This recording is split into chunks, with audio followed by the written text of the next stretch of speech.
Hello my dear students, welcome back to my YouTube channel SV study classes पर। तो कैसे हो आप सब और कैसे चल रही है आपकी स्टडी। आई होप आप सभी लोग स्वस्थ और मस्त होंगे और आपकी स्टडी शानदार चल रही होगी। तो बच्चों, आज के इस वीडियो के अंदर हम लोग डिस्कस करने वाले हैं क्लास 12 फिजिक्स के बारे में। अगर आप लोग इस बार क्लास 12 में हैं और आप बोर्ड एग्जाम 2024 देने जा रहे हो ना, तो आज का ये वीडियो आपके लिए सबसे ज़्यादा महत्वपूर्ण है, क्योंकि बच्चों इस वीडियो में हम जो टॉप 2 इम्पोर्टेंट डेरिवेशन को डिस्कस करने वाले हैं।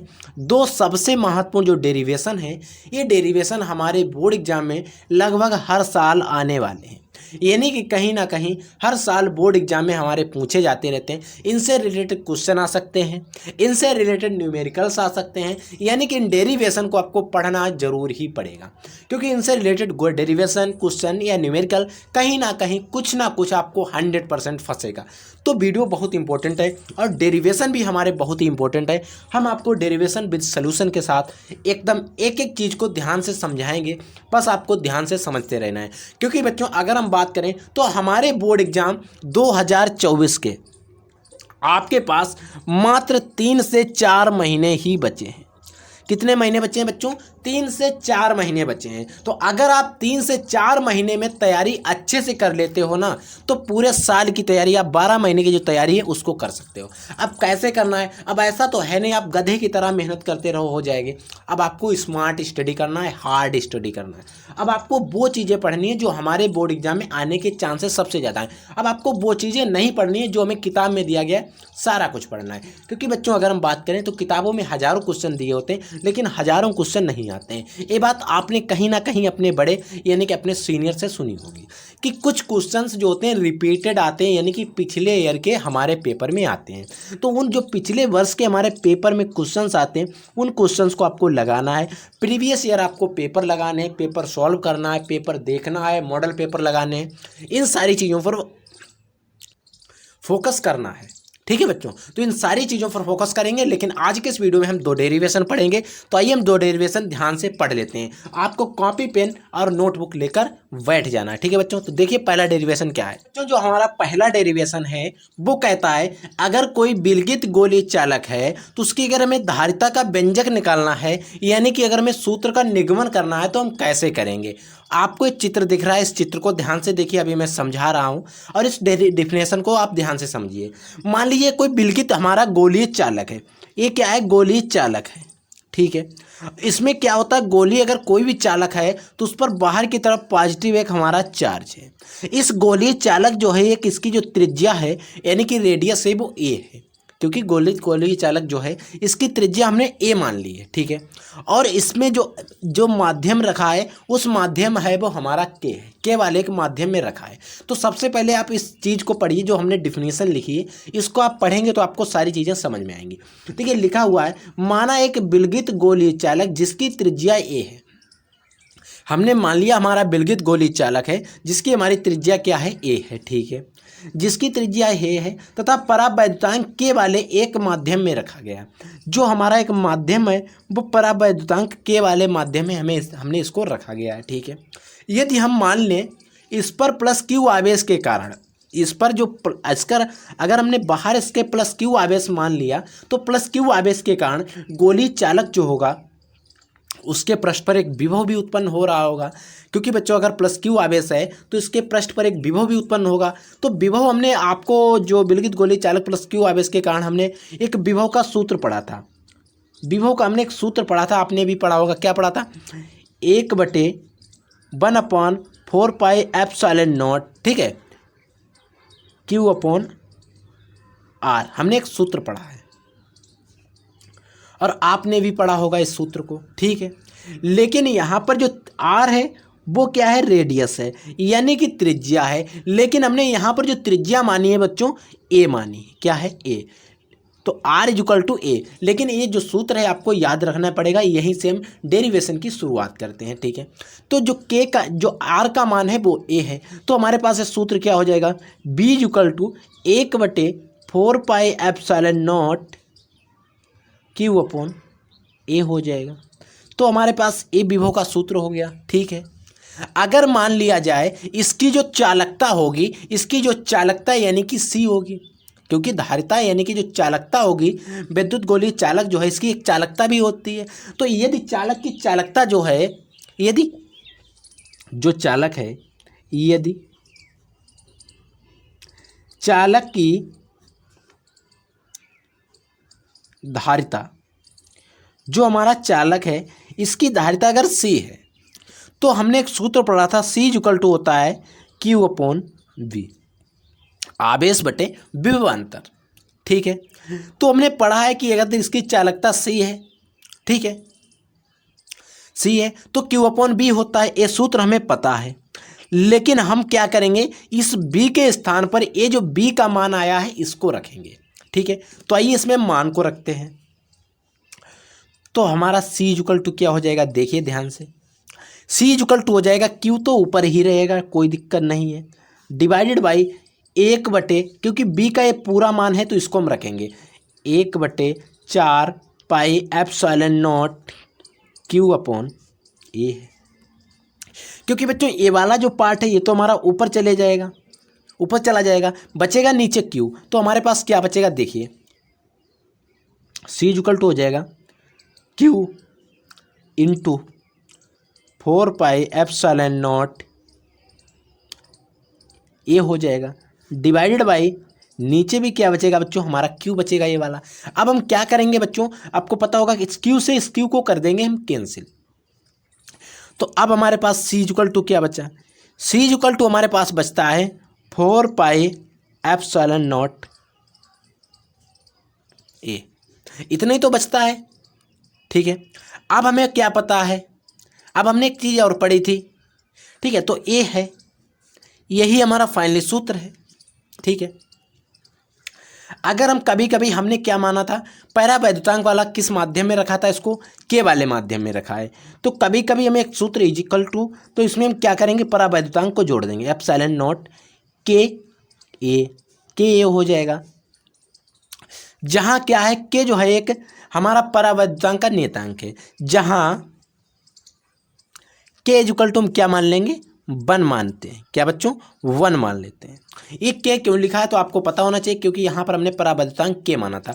तो अगर हम इसी सूत्र में हम ये कभी कभी हमें ऐसा भी सूत्र लिखा मिलता है, देखिएगा यही सूत्र हमने यहाँ से हटा दिया, डायरेक्ट यहाँ पर लगाया। देखिए 1/4 पाई एप्सिलॉन नॉट K मिलता है, एप्सिलॉन नॉट Q/R। आपने सूत्र इस तरीके से भी पढ़ा होगा, इस तरीके से सूत्र पढ़ा है। तो यहाँ पर जो K है तो K इसके एक के साथ आ जाता तो ये बचता ऊपर, तो हमने K यहाँ पे नहीं लगा, डायरेक्ट यहाँ पे जोड़ दिया के, ताकि आपको अच्छे तरीके से समझ में आ जाए। और जो हमारा K का मान है वो 1 होता है, लेकिन हमारा ज़्यादातर प्रयोग में होने वाला सूत्र जो है यही वाला है। कौन सा, C equal to 4 pi epsilon not A, यही वाला सूत्र जो है हमारा ज़्यादातर प्रयोग में होता है। ठीक है, तो ये था हमारा पूरा डेरिवेशन। विद्युत गोलीय चालक की जो धारिता आती है C equal to 4 pi epsilon not A आ जाती है। ठीक है, तो आप इस पूरे डेरिवेशन को एक बार और देख लीजिए और इसको पूरा आपको लिख लेना है और पूरा आपको लगा लेना है। ठीक है बच्चों, आई होप आपको पूरा डेरिवेशन अच्छे तरीके से समझ में आ गया होगा। अब हम बात करते हैं अगला डेरिवेशन क्या है।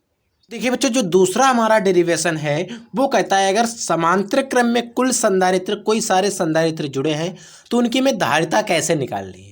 यानी कि जो कई सारे संधारित्र अगर वो एक दूसरे के साथ समांतर क्रम में जुड़े हों तो उनके में धारिता कैसे निकालनी है। एक डेरिवेशन हमसे पूछा जाता है कि समांतर क्रम की जगह पर श्रेणी क्रम का, यानी कि श्रेणी क्रम में अगर कई सारे संधारित्र जुड़े हैं तो उनकी धारिता हम कैसे निकालेंगे। तो श्रेणी क्रम का किसी हम नेक्स्ट लेक्चर में बात कर लेंगे, लेकिन इस वीडियो में जो इस लेक्चर में हम बात कर रहे हैं वो हम बात कर रहे हैं कि समांतर क्रम में अगर कई सारे संधारित्र जुड़े हैं तो उनकी हम धारिता को कैसे निकालेंगे। देखिए ये जो हमारा एक चित्र है, ठीक है, इस चित्र को ध्यान से देखिए।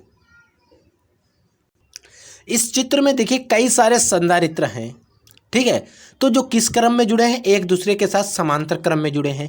इनके प्रत्येक पर एक जो पहला संधारित्र उस पर Q1 आवेश है, दूसरे पर Q2 आवेश है, तीसरे पर Q3 आवेश है। अगर संधारित्र जो हैं इनमें विभवांतर समान होता है तो आवेश अलग अलग होता है। ठीक है, क्योंकि एक दूसरे के साथ समांतर क्रम में जुड़े हैं। क्योंकि समांतर क्रम में जुड़े हैं तो आवेश भी सभी में अलग अलग जाएंगे। तो हमने क्या किया, इन पहली जो प्लेटें लगी हैं, ये जो आपको दो लकीरें दिख रही हैं, इनको प्लेट कहते हैं। अब इन प्लेट के जो पहला वाला सिरा है, जो धन सिरा है, उसको हमने किसी वैद्युत स्रोत से जोड़ दिया गया है, और जो ऋण वाला सिरा है इसको मैंने पृथ्वी से जोड़ दिया जाता है। तो आपने देखा होगा अर्थिंग वाला तार पृथ्वी से जुड़ा होता है, और इन दोनों के बीच में एक विभवांतर स्थापित हो रहा है, क्योंकि प्लस माइनस है, तो इसीलिए इनके बीच में जो विभवांतर है वो हमारा V है। ठीक है, तो इसको हम पहले तो इसको लिखेंगे कि इसमें हमने क्या क्या चित्र में किया है। तो लिखने के लिए आप क्या लिखेंगे, लिखेंगे माना 3 संधारित्र हमने इसमें कितने जोड़े हैं, 1 2 3, 3 लिखे हैं, जुड़े हैं, जिनकी धारिताएं C1 C2 और तथा C3 एक दूसरे के साथ समांतर क्रम में जोड़े गए हैं। एक दूसरे के साथ किस क्रम में जोड़े गए हैं बच्चों, समांतर क्रम में जोड़े गए हैं, तथा इनमें प्रत्येक संधारित्र की धारिता की संधारित्र की पहली प्लेट को वैद्युत स्रोत से, इनमें प्रत्येक की जो पहली प्लेट है उसको वैद्युत हमने स्रोत से जोड़ा, यानी कि कुछ भी हो सकता है वैद्युत स्रोत से, तथा साथ ही वैद्युत स्रोत के साथ तथा प्रत्येक संधारित्र की दूसरी प्लेट को हमने पृथ्वी से जोड़ दिया जाता है। हमने किससे जोड़ दिया है, पृथ्वी से जोड़ दिया। अब कहता है कि प्रत्येक प्लेट जो है इस पर क्या एक विभव उत्पन्न हो रहा होगा, क्योंकि इधर से वैद्युत धारा जा रही है, उधर पृथ्वी से जोड़ा है, तो इसमें एक विभवांतर उत्पन्न हो रहा होगा। वो विभवांतर तो हमारा V होगा, लेकिन तथा अगर इस पर विभवांतर हो रहा है तो अगर धारा अलग अलग जा रही है तो इसमें जो आवेश होगा वो क्रमशः अलग अलग होगा। तो पहली प्लेट पर हमारा Q1 आवेश होगा, दूसरी प्लेट पर Q2 होगा, और तीसरी प्लेट जो होगी उस पर हमारा Q3 आवेश हो जाएगा। यानी कि प्रत्येक प्लेट जो है उस पर आवेश जो है हमारा वो अलग अलग हो जाएगा। तो अब हमें क्या करना है कि प्रत्येक प्लेट पर आवेश निकालना है। क्या निकालना है बच्चों, प्रत्येक प्लेट पर आवेश, प्रत्येक प्लेट पर आवेश कितना होगा, प्रत्येक प्लेट पर जो आवेश उत्पन्न होगा वो कितना होगा। देखिए अगर मान लीजिए पहली जो हमारी Q1 प्लेट है, जो हमारी Q1 प्लेट है इस पर आवेश कितना होगा C1, और क्योंकि धारिता इसकी C1 होगी Q1 में, और जो विभव है वो तो B है, वो सेम रह जाएगा, और जो दूसरी होगी Q2 होगी उस पर हमारा C2B हो जाएगा, और जो Q3 होगी तो C3B हो जाएगा। ये जो हमारे प्लेट पर आवेश हैं क्रमशः ये आवेश हमारे प्लेटों पर होंगे। ठीक है, अब ठीक है, यहां तक हमने हल कर लिया। यदि हमने मान लिया यदि संधारित्र की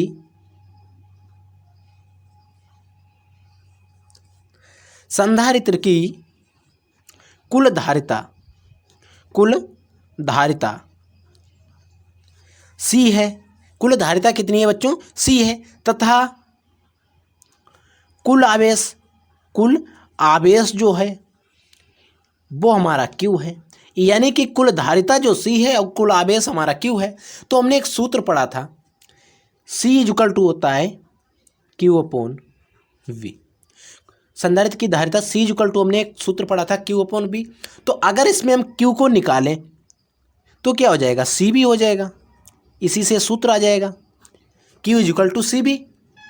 समझ रहे हो। अगर हम कुल आवेश निकालें, अगर हमें कुल आवेश चाहिए होगा क्या बच्चों, अगर इसका हम पूरे का टोटल का आवेश निकालेंगे तो हम क्या करेंगे, कुल आवेश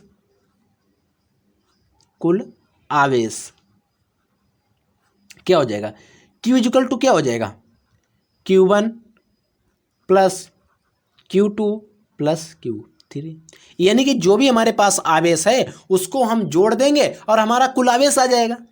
यदि कुल धारिता C= Q/V है, ये सूत्र हमने पढ़ा है, तो हमने इसका Q=CV निकाल लिया। अगर हमें क्योंकि कुल आवेश भी चाहिए तो कुल आवेश जो होगा वो Q होता है कुल आवेश, तो Q= हो जाएगा Q1 + Q2 Q3, क्योंकि हमने यहाँ पर देखे हमारे पास 3 अलग अलग आवेश हैं Q1 Q2 Q3, तो Q= क्या हो जाएगा, Q1 + Q2 Q3, यानी कि हमने जो तीनों को जोड़ दिया तो हमारे पास कुल आवेश आ गया। और अगर हम इसको समीकरण नंबर 1 बता दें, कौन सा, समीकरण नंबर 1, तो अगर अब हम क्या करें, जो हमारा समीकरण नंबर 1 है हम लिखेंगे समीकरण